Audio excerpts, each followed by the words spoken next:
So I'm in Willesden, and you may have heard the story that to record Tales from Topographic Oceans, some of the band members, particularly John Anderson, wanted to record in a forest at night.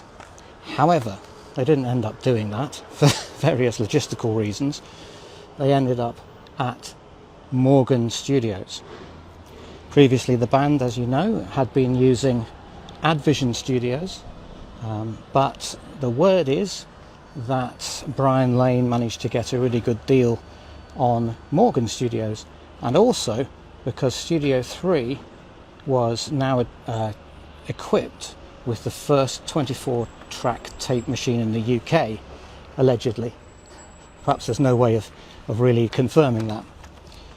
But the Manticore Studios was founded by 4 jazz musician friends, including Barry Morgan, after who the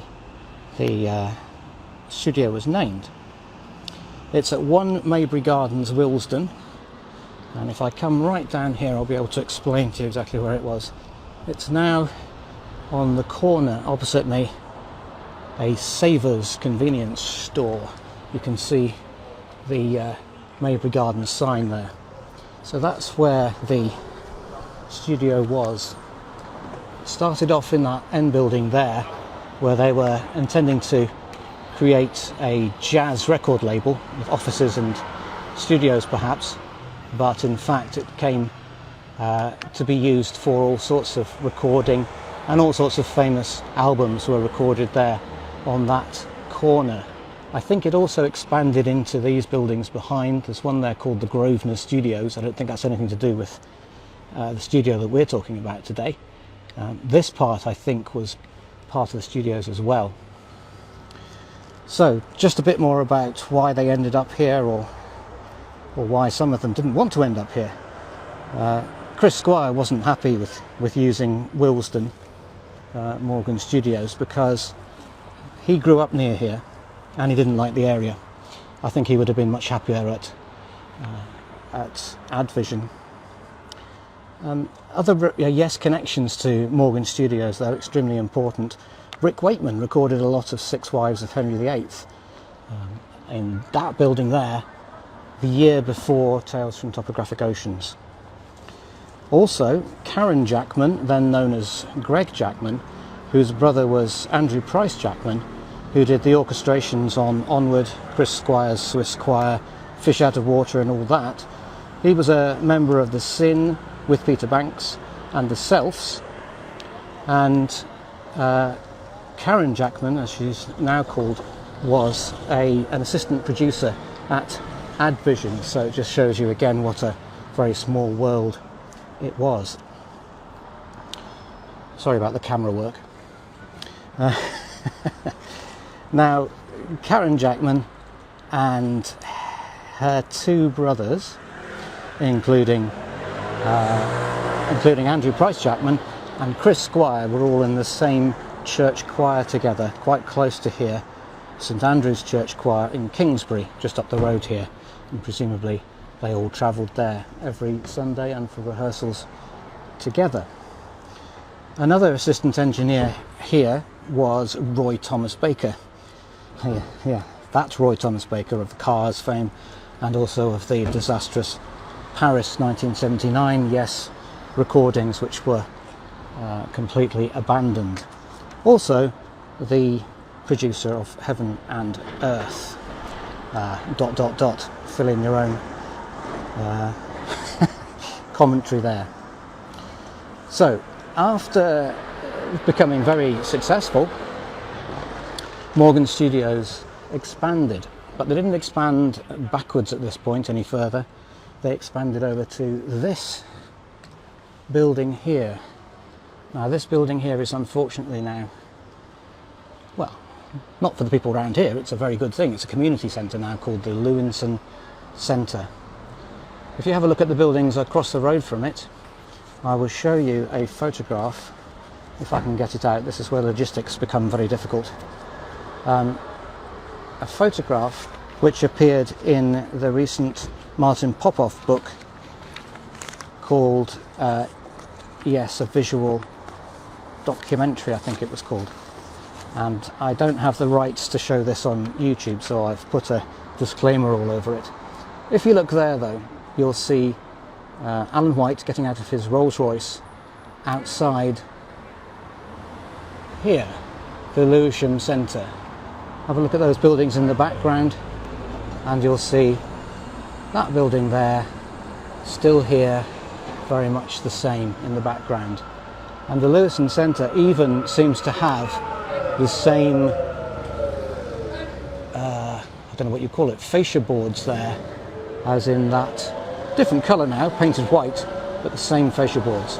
What it does have though is 4 new windows, but the door itself is in the same position as it was.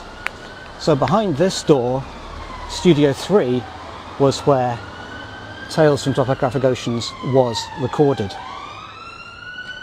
Now, just on a little, I'm going to come back to Studio 3 in a moment, but just up the road, avoiding the sirens blaring, just up the road here, eventually Morgan Studios expanded once again down this road, this time into this building here. I'm just going to come and bring you across the road, hoping not to get run over. This building, and the exciting thing about this building is that it's still a recording studio. So this was in 1974, it was expanded here, so it has nothing to do with Tales, but exciting that this is still a working studio today. And if I bring you up to the gates here, you can see that it's Battery Studios. Let's have a quick look down there. There it is. And this was nicknamed the laundry, because that's what this building was. You can probably see its sartorial elegance. It was a laundry before it was converted into new studios for Morgan Studios. Okay, so I'm going to take you back down to where Tales was recorded. I'm going to do a little role play. I'm going to pretend to be Rick Wakeman. So famously, Rick Wakeman wasn't particularly excited by the recording process of Tales from Topographic Oceans. So he used to turn up when the band was scheduled to come in at 12 p.m. to start recording in Studio 3 here on the right. Rick Wakeman used to turn up at 9 a.m. And what did he do when he came in at 9 a.m? Well, he didn't go in through this door into Studio 3. He went across here. He went across here to the main building of Morgan Studios. And why would he do that? Well, for 2 reasons. First of all, there was a bar in Morgan Studios, and he used to go to the bar rather than across the road to join his band members in Studio 3. So 3 hours early, he was over in the bar meeting people like Ozzy Osbourne, and famously he recorded keyboards for Sabra Cadabra on Black Sabbath's Sorry, I think I went off there for a second. Just talking about Rick Wakeman. Spent his time playing darts and drinking beer over at the bar in the main building of Morgan Studios, where he met Ozzy Osbourne and the rest of Black Sabbath and played keyboards on Sabra Cadabra on Sabbath Bloody Sabbath, the record. Allegedly he didn't get paid for that session. He was paid in kind, i.e. in pints of beer. So here we are. I was going to record a little bit earlier here, but it's a slightly strange area. Maybe it's not very much different to when Chris Squire lived here, grew up here. There was a guy who had parked over the road here and was taking the rubbish out of his car, throwing it on the pavement and smashing bottles. So it was a bit odd. So there we are. I'm just going to take you around the corner. There we are, Studio 3, Tales there. behind that door, behind those windows which didn't exist. And this is the area that they were recording in. May have been very different. Some of the buildings weren't here, obviously, but here it is, Maybury Gardens, and there's an alternative view of that building there, behind which, inside of which rather, was Tales from Topographic Oceans was recorded. And finally, if I can get the picture out, I'll show you a photograph of what Morgan Studios looked like, the main building of Morgan Studios. Just a second. Here it is. So there's Morgan Studios from that angle, and that's the road which I'm standing in at the moment. Okay, so that that's that from this location. I'm now going to be travelling to another important location in the story of Tales from Topographic Oceans.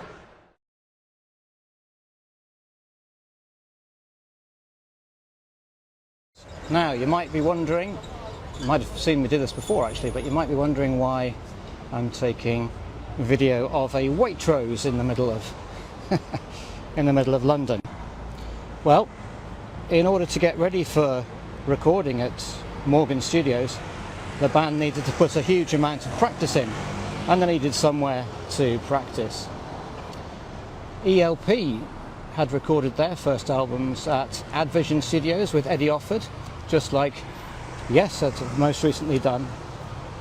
And at the same time, ELP had bought an old ABC cinema for rehearsal and studio space in Fulham, West London, and this is where we are now. They called it Manticore Records, after the mythical Persian animal featured on one part of the title suite of their second album, Tarkus, and it's depicted inside that gatefold sleeve. So this was the ABC cinema. Let me just get the photograph out that I've got. Sorry about the camera work while I do that. This is what used to be here. A rather nice 1930s, once again, cinema used to be there. Oh, that's lining up quite nicely.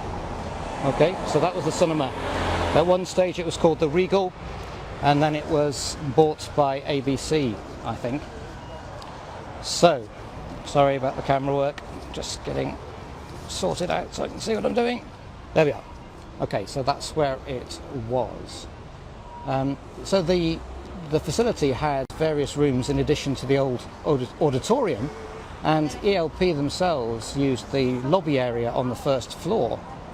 Now, what I'm wondering is, there were no double, triple glazing in those days, no windows like that. So there were windows right onto the road from where ELP rehearsed. So could the people walking past hear them?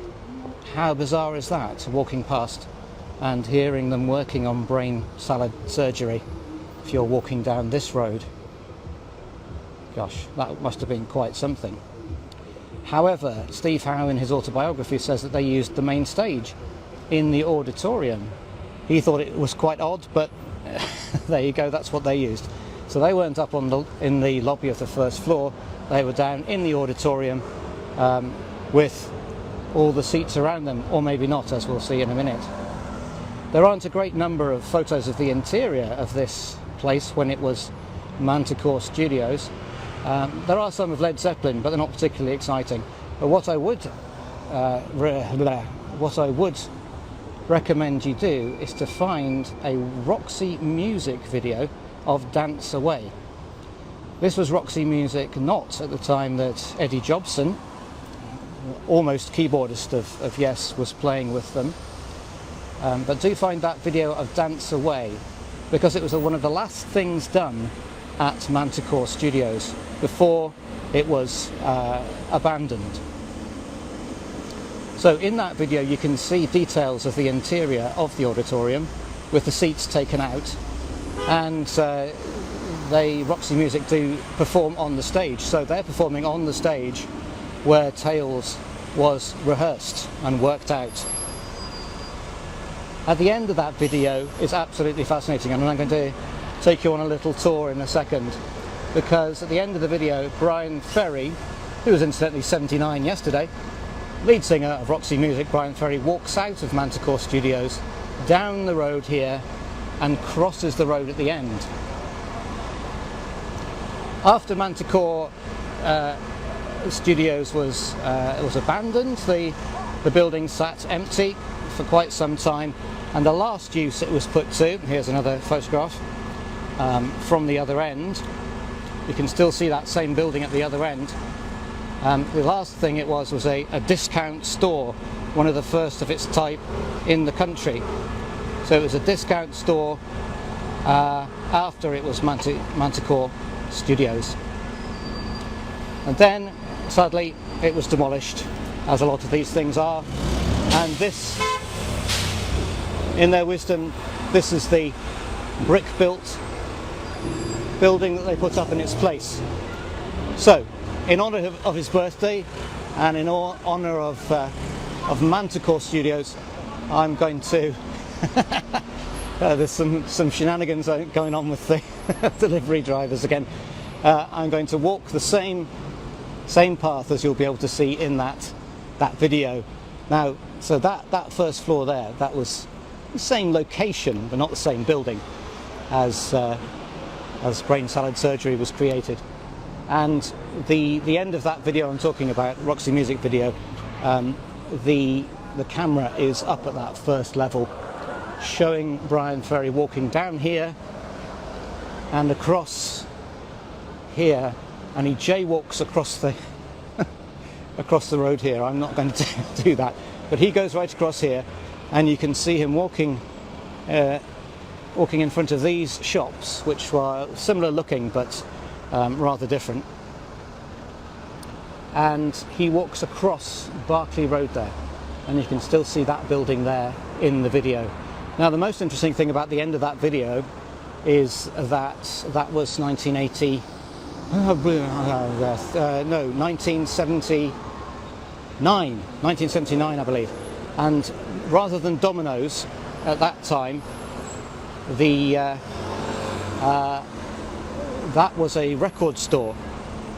Now, if you're as nerdy as me, you can watch that video, take a screenshot when he walks past that record shop just there. The bus gets out of the way, and you'll see some very interesting records hanging up in the window of that record store. So there we are. That's my challenge to you. What can you see in the window of that record store? Okay, so this is the area that yes, must have been very used to. They were here for months rehearsing at Manticore, so they must have known these buildings here, these old buildings, very well indeed. And this roundabout here, and there's a nice aeroplane coming over on this beautiful but rather cold evening.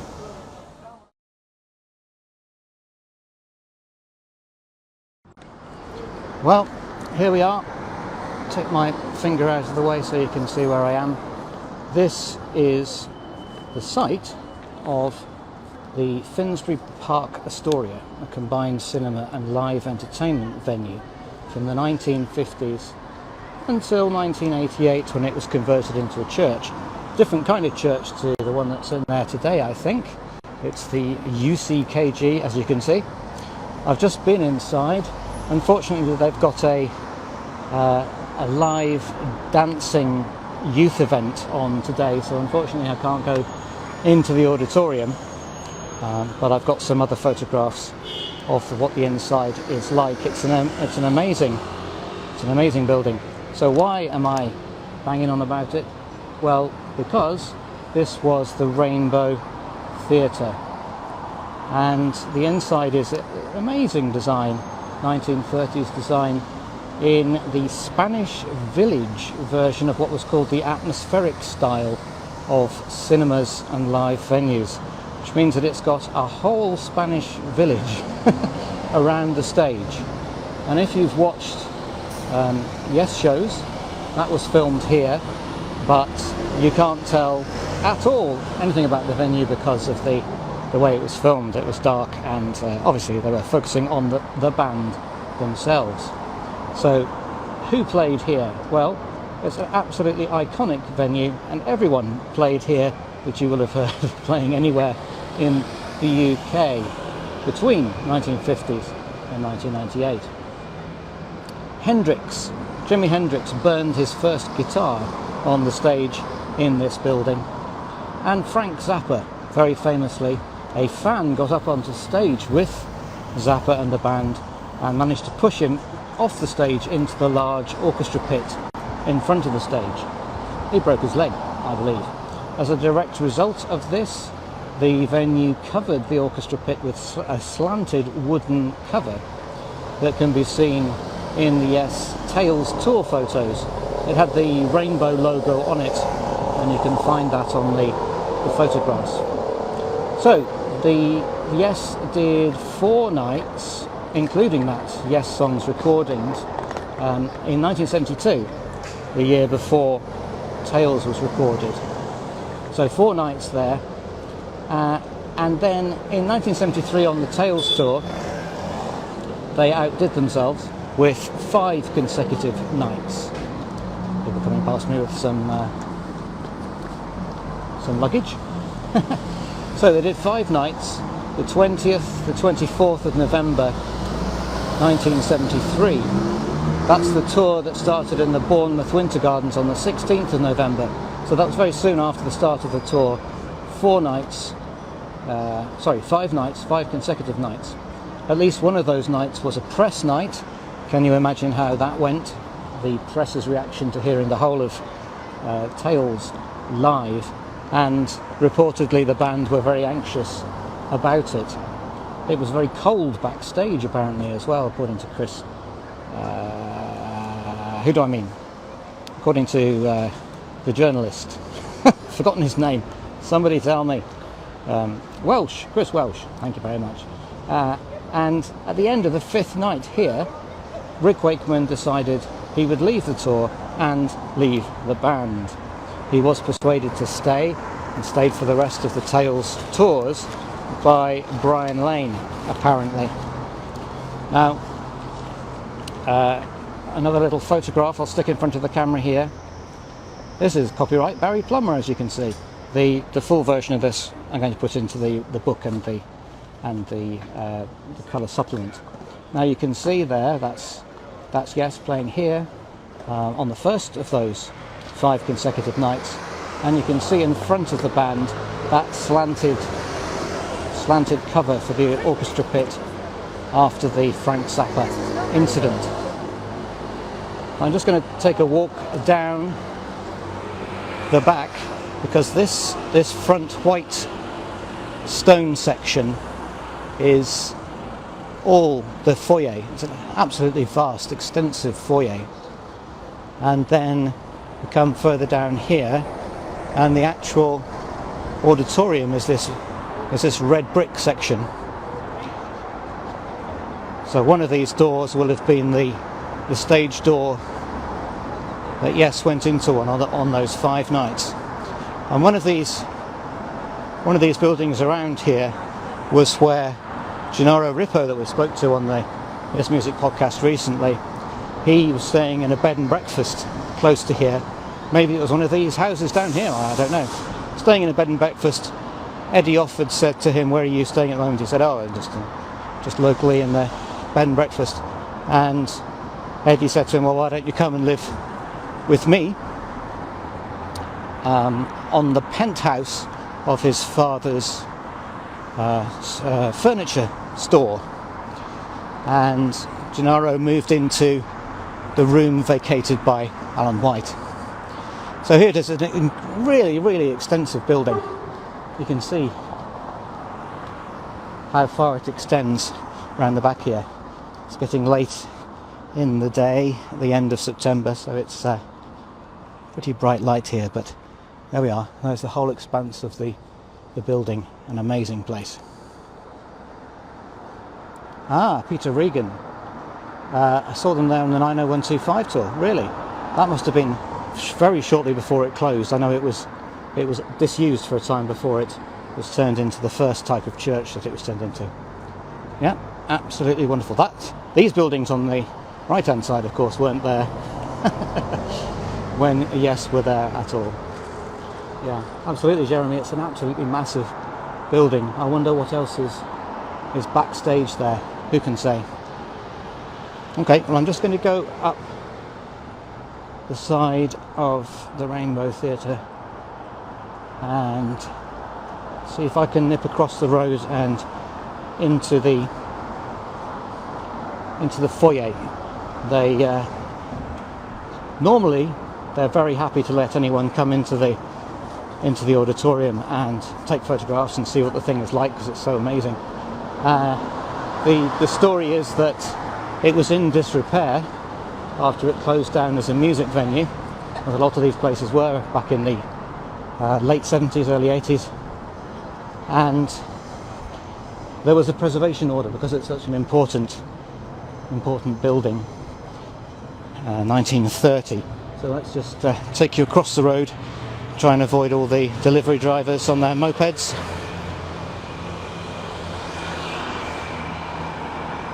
Just bear with me a second. Here we go. And I can show you just a glimpse of inside. Clearly all the outside here is a very typical 1930s building. And here's there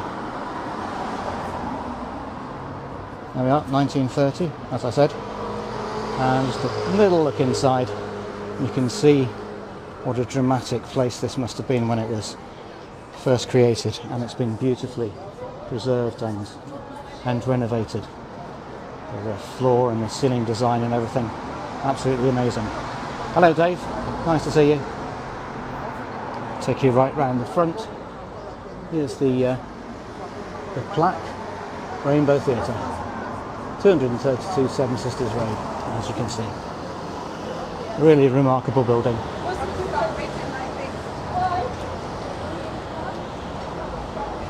Oh, lots of sun again around this side.